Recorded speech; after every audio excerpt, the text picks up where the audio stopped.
आप सभी दोस्तों को जय श्री राम। दोस्तों, आशा करता हूँ कि आप सभी अच्छे होंगे। दोस्तों, आज मैं वाराणसी घूमने आया हूँ। आज के इस खास और इन्फॉर्मेटिव वीडियो में मैं आपको वाराणसी घूमने के साथ साथ इसकी कंप्लीट इन्फॉर्मेशन भी शेयर करूँगा। तो अगर आप भी बनारस घूमने का प्लान कर रहे हैं तो ये वीडियो सिर्फ आपके लिए है। इस वीडियो में हम बात करेंगे कि आप बनारस कैसे पहुँच सकते हैं, होटल और धर्मशाला कहाँ लें, क्या रेट हैं, खाने पीने की क्या व्यवस्था है और कौन कौन सी जगहें हैं जहां आप घूम सकते हैं। साथ ही हम जानेंगे कि बनारस जाने का सही समय क्या है और इस वीडियो के आखिर में बात करेंगे कंप्लीट बजट की, यानी बनारस घूमने में कुल खर्चा कितना लगेगा। तो बनारस की कंप्लीट इन्फॉर्मेशन के लिए इस वीडियो को बिना स्किप किए लास्ट तक जरूर देखिएगा। तो चलिए बिना देर किए शुरू करते हैं इस वीडियो को और देखते हैं बनारस के दर्शनीय जगहों को। नमस्कार दोस्तों, मेरा नाम है सुनील और आप देख रहे हैं ट्रैवलिंग भैया जी, और आप सभी का इस नए और फ्रेश वीडियो में स्वागत है।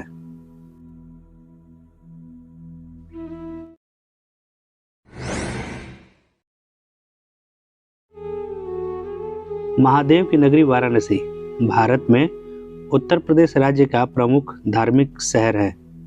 वाराणसी गंगा नदी के किनारे स्थित हिंदुओं का सबसे प्रमुख और पवित्र पूजनीय तीर्थ स्थल माना जाता है। भोले की नगरी वाराणसी में भारत के 12 ज्योतिर्लिंगों में से एक, जहां काशी विश्वनाथ का प्रसिद्ध मंदिर है। शास्त्रों के अनुसार वाराणसी को सबसे पवित्र धार्मिक स्थलों में गिना जाता है, जहां हिंदू धर्म के लोग मोक्ष प्राप्ति के लिए तीर्थ यात्रा करने आते हैं और पवित्र गंगा मैया में डुबकी लगाकर अपने पापों से मुक्त होने की कामना करते हैं। वाराणसी शहर अपने आप में एक बहुत ही प्रसिद्ध धार्मिक स्थलों के साथ साथ पर्यटन स्थलों के लिए भी जाना जाता है। वाराणसी के धार्मिक स्थलों का भ्रमण करने के बाद मन को शांति की अनुभूति होती है। लोगों की मान्यता है कि वाराणसी की तीर्थ यात्रा करने के बाद जीवन के सभी कष्ट दूर हो जाते हैं। वाराणसी में घूमने के लिए मंदिर, पवित्र घाट, प्राचीन कला और अनेक दर्शनीय स्थलों की भरमार है। इन स्थलों को घूमने से पहले ये जान लेते हैं कि आप वाराणसी कैसे पहुंच सकते हैं। बात करें ट्रेन से वाराणसी कैसे पहुंच सकते हैं, तो वाराणसी में 4 रेलवे स्टेशन है। मंदिर से वाराणसी सिटी स्टेशन की दूरी मात्र 2 किलोमीटर है। वाराणसी जंक्शन की दूरी करीब 6 किलोमीटर है और बनारस रेलवे स्टेशन की दूरी करीब 4 किलोमीटर है। वहीं मुगल सराय रेलवे स्टेशन मंदिर से 17 किलोमीटर की दूरी पर है। यह सभी स्टेशन भारत के दूसरे शहरों से ट्रेनों के जरिए अच्छे से जुड़े हुए हैं। स्टेशन के बाहर से ही मंदिर के लिए सीधे रिक्शा, ऑटो या टैक्सी उपलब्ध हो जाती हैं। बात करें बस से, तो वाराणसी देश के सभी शहरों से सड़क मार्ग से अच्छी तरह से जुड़ा हुआ है। रोडवेज के अलावा प्राइवेट बसें भी सीधे बनारस के लिए मिल जाती हैं। काशी विश्वनाथ मंदिर पहुंचने के लिए रोडवेज बस स्टैंड या शहर के किसी भी हिस्से से गदौलिया के लिए taxi, e rickshaw, auto rickshaw आराम से मिल जाएगा। बात करें हवाई मार्ग की, तो बाबतपुर स्थित लाल बहादुर शास्त्री एयरपोर्ट देश और विदेश के सभी शहरों से जुड़ा हुआ है। एयरपोर्ट से काशी विश्वनाथ की दूरी 20 से 25 किलोमीटर है। टूरिस्ट टैक्सी या कैब लेकर एयरपोर्ट से डायरेक्ट मंदिर पहुंच सकते हैं। बात करें वाराणसी पहुंचने के बाद रुकने की क्या व्यवस्था है, तो वाराणसी में ठहरने के लिए पास में बहुत से होटल और धर्मशाला मिल जाएंगे, जहां पर आप उचित रेट पर ठहर सकते हैं। कुछ धर्मशाला ठहरने के लिए पैसे लेते हैं और कुछ निःशुल्क।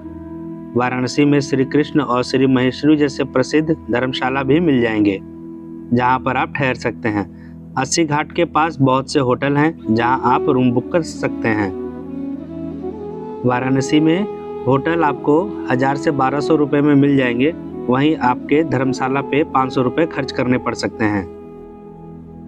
वाराणसी में ठहरने के लिए सस्ते होटल से लेकर महंगे होटल तक सभी उपलब्ध हैं। आप अपने बजट के हिसाब से चुनाव कर सकते हैं। बात करें वाराणसी में खाने की, तो वाराणसी धार्मिक स्थलों के अलावा यहाँ स्वादिष्ट भोजन के लिए भी जाना जाता है।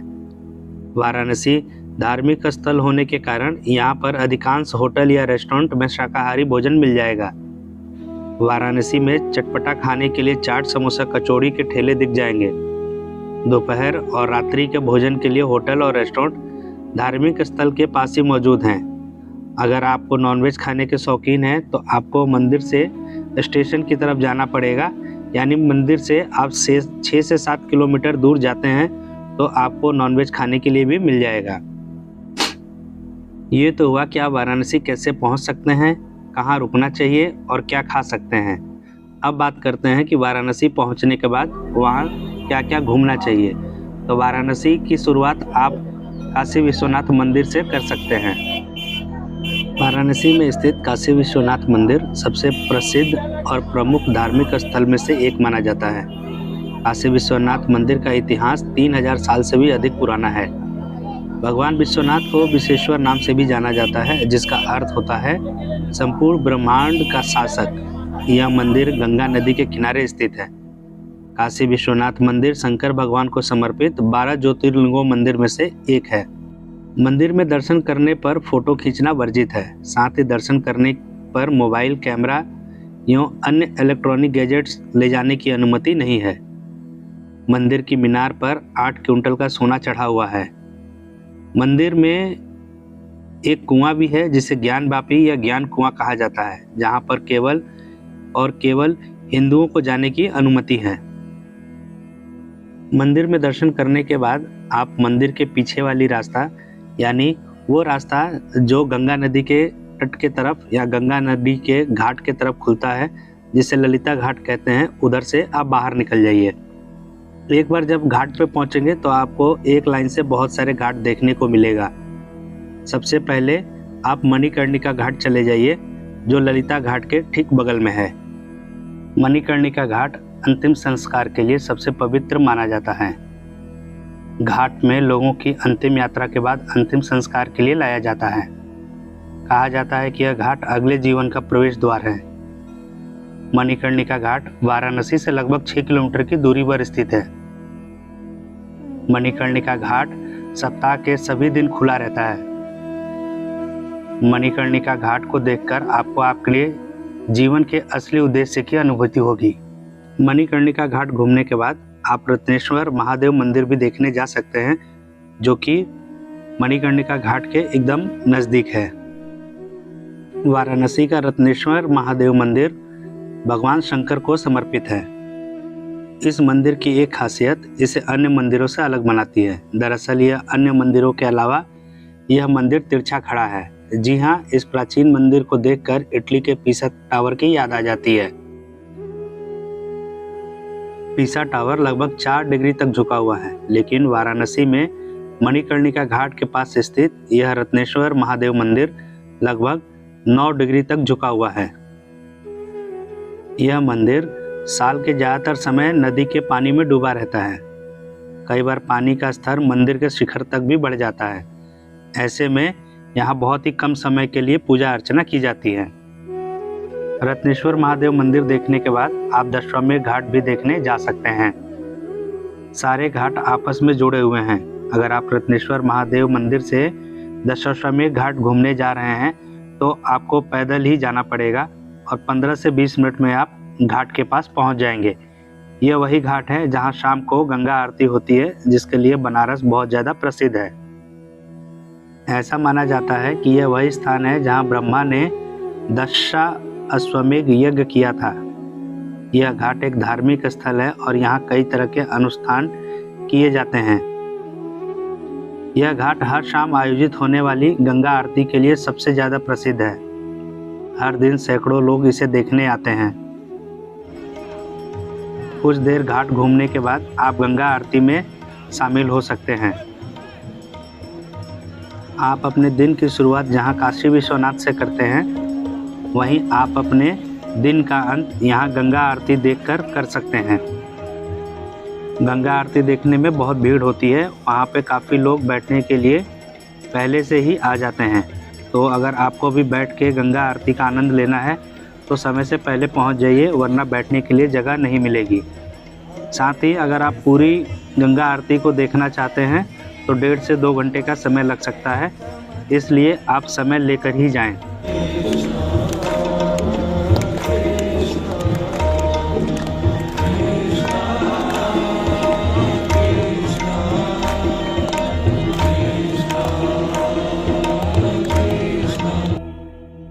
इतना सब घूमने के बाद आप बनारस की गलियां घूमिए, शाम को अपने होटल आइए, डिनर कीजिए, रेस्ट कीजिए और तैयारी कीजिए अगले दिन सुबह दर्शनीय स्थलों को देखने के लिए। तो अगले दिन की शुरुआत आप भैरवनाथ मंदिर से कर सकते हैं। भगवान शंकर की नगरी कही जाने वाली काशी के राजा हैं बाबा विश्वनाथ। साथ ही काल भैरव को इस शहर का कोतवाल कहा जाता है। धार्मिक मान्यता है कि इस शहर में भैरव बाबा की ही मर्जी चलती है और वह पूरे शहर की व्यवस्था देखते हैं। इतना ही नहीं, यहाँ के लोगों के बीच में यह भी मान्यता है कि यह मंदिर के पास एक कोतवाली भी है और काल भैरव उस कोतवाली के स्वयं निरीक्षण करते हैं। यह मंदिर मैदागिन में स्थित है और काशी विश्वनाथ मंदिर से 1.5 से 2 किलोमीटर दूर है। मान्यता है कि काशी विश्वनाथ के दर्शन करने के बाद आपको काल भैरव के दर्शन जरूर करने चाहिए, नहीं तो आपकी यात्रा अधूरी मानी जाती है। यहाँ जो है चारों तरफ से महाकाल से रिलेटेड चीजें हैं। इस मंदिर में ज़्यादा भीड़ नहीं होती और आपको 10 से 15 मिनट में दर्शन आसानी से मिल जाते हैं। बाबा भैरवनाथ के दर्शन करने के बाद आप वाराणसी के सबसे प्राचीन और सबसे प्रसिद्ध मंदिर संकट मोचन हनुमान मंदिर जा सकते हैं।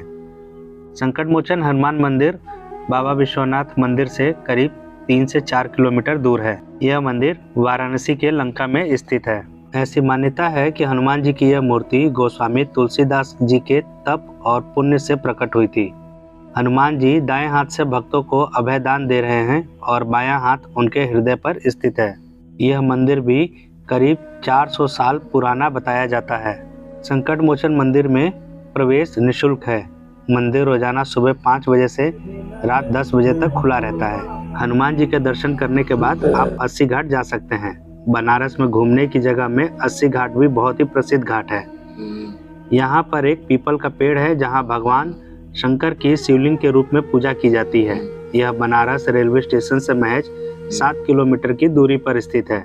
80 घाट वह स्थान है जहाँ महान कवि गोस्वामी तुलसीदास जी का निधन हुआ था। 80 घाट पर 80 गंगा नदियों के संगम पर स्थित है। अमावस्या और पूर्णिमा को यह घाट श्रद्धालुओं से भर जाता है। इसी घाट पर स्थित आप दुर्गा मंदिर भी घूमने जा सकते हैं। यह मंदिर 80 घाट के बिल्कुल समीप स्थित है। 80 घाट से मात्र 5 मिनट के पैदल में आप जा सकते हैं। दुर्गा मंदिर का निर्माण 18वीं शताब्दी में बंगाल की महारानी ने करवाया था। यह मंदिर पूरे लाल रंग से रंगा हुआ है। मंदिर परिसर में आपको सैकड़ों की संख्या में बंदर दिख जाएंगे। 80 घाट के ही नज़दीक एक और घाट है जो अपने अंतिम संस्कार के लिए बहुत प्रसिद्ध है। वो है हरिश्चंद्र घाट। आप उसे भी देखने जा सकते हैं।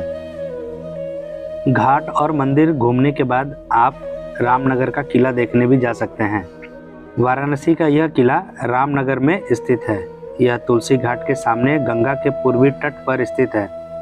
बलुआ पत्थर की संरचना वाले इस किले का निर्माण 1750 में काशी नरेश राजा बलवंत सिंह द्वारा मुगल शैली में करवाया गया था। यह वाराणसी से 14 किलोमीटर और बनारस हिंदू विश्वविद्यालय से मात्र 2 किलोमीटर की दूरी पर स्थित है।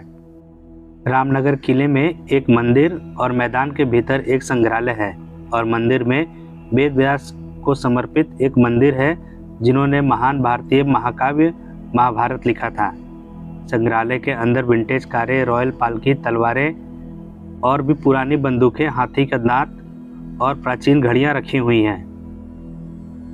दूसरे दिन इतने सारे दर्शनीय स्थल देखने में ही आपका सारा समय निकल जाएगा और शाम हो जाएगी। अगर शाम ज़्यादा हो गई है तो आप मार्केट घूमने जा सकते हैं और अगर आपके पास अभी भी समय है तो कुछ और दर्शनीय स्थल है जिसे आप देख सकते हैं। इन बचे हुए दर्शनीय स्थलों में बनारस हिंदू यूनिवर्सिटी, भारत माता मंदिर और चुनार का फोर्ट शामिल है। इसके अलावा आप नमो घाट और तुलसी घाट भी देखने जा सकते हैं। अब बात करते हैं कि बनारस घूमने के लिए सबसे सही समय क्या है। तो बनारस घूमने का सबसे उपयुक्त समय सितंबर से मार्च तक का समय होता है। उसके बाद गर्मियां शुरू हो जाती हैं और फिर बारिश। बनारस में गर्मियों के समय तापमान काफ़ी ज़्यादा होता है। कई बार लोग घूमने के दौरान बीमार पड़ जाते हैं। अगर आप भी कुछ दिन की छुट्टी लेकर घूमने का प्लान बना रहे हैं तो बेहतर होगा कि आप सितंबर से मार्च के बीच में जाएं। वहीं बारिश के समय यहाँ सड़कों और गलियों में गंदगी ही नहीं बल्कि बारिश का पानी भी इकट्ठा हो जाता है, जिसकी वजह से चलना फिरना भी काफ़ी मुश्किल हो जाता है। ज़्यादातर घाट घूमने में आपको कठिनाइयों का सामना करना पड़ सकता है। तो बनारस घूमने का सबसे उपयुक्त और सबसे अच्छा समय सितंबर से मार्च तक का होता है। इस दौरान अगर आप अक्टूबर में प्लान करते हैं तो सोच समझ कर कीजिएगा, क्योंकि देव दीपावली के समय यहाँ काफ़ी ज़्यादा भीड़ होती है और होटल के रेट काफ़ी ज़्यादा बढ़े हुए मिलते हैं। इसके अलावा अगर आप सावन के महीने में अगर जाना चाहते हैं तो भी समय निकाल कर जाइए, क्योंकि इस समय बनारस में बहुत ज़्यादा भीड़ होती है और दर्शन करने के लिए आपको घंटों लाइन में लगना पड़ सकता है। तो वाराणसी घूमने के लिए आप 1 रात और 2 दिन का प्लान कर सकते हैं। बात करें कुल खर्चे की कि 2 दिन और 1 रात घूमने का खर्चा आपको कितना पड़ेगा, तो 1 रात रुकने का खर्च आपको 1000 रुपये, जबकि 1 रात और 2 दिन का खाना आपका 700 से 800 रुपये में आसानी से हो जाएगा। बात करें ट्रांसपोर्टेशन की, तो ट्रांसपोर्टेशन में आपके 500 रुपये से ज़्यादा नहीं खर्च होने वाले। यहाँ पर एक जगह से दूसरे जगह जाने के लिए 10 से 20 रुपये ही चार्ज लगता है और बैटरी रिक्शा आसानी से मिल जाते हैं। बात करें टोटल बजट की, तो 2500 से भी कम खर्चे में आप वाराणसी आसानी से घूम सकते हैं। इसके अलावा अगर आप शॉपिंग करना चाहते हैं या कुछ वाराणसी से सामान खरीदना चाहते हैं तो उसका चार्ज अलग है। दोस्तों, तो इस वीडियो में बस इतना ही। यह इन्फॉर्मेटिव वीडियो आपको कैसी लगी आप कमेंट सेक्शन में ज़रूर बताइएगा। और अगर आप चैनल पर पहली बार आए हैं तो चैनल को सब्सक्राइब ज़रूर कीजिएगा। वीडियो अच्छी लगी हो तो आप अपने यार दोस्त फैमिली मेम्बर के साथ ज़रूर शेयर कीजिएगा। मिलते हैं किसी और इन्फॉर्मेटिव वीडियो में, तब तक के लिए हर हर गंगे हर हर महादेव।